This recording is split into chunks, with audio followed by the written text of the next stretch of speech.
Não achas arriscado termos vindo à França conheceres uma rapariga que falas pela net? Oh, mas tu sabes que eu gosto de levar uma amizade a sério. E ela é uma imigrante.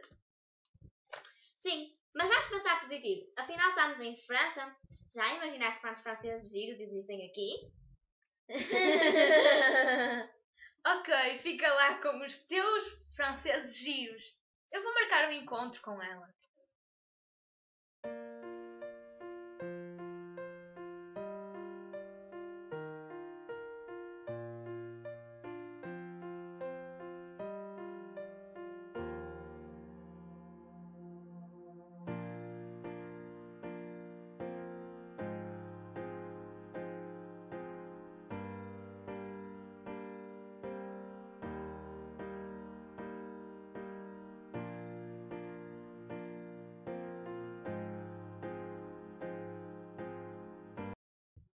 Eu e a rapariga já combinamos onde nos vamos encontrar.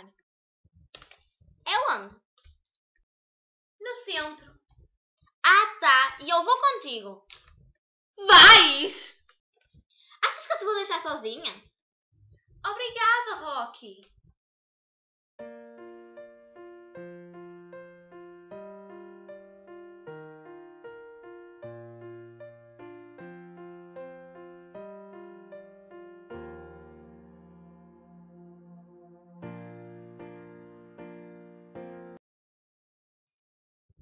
Hey, Mara!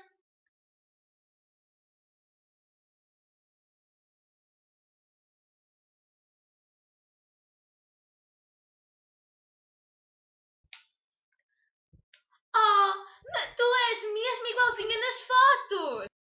E tu também. Sara, esta é a minha BFF, a Raquel. Olá! És fofa!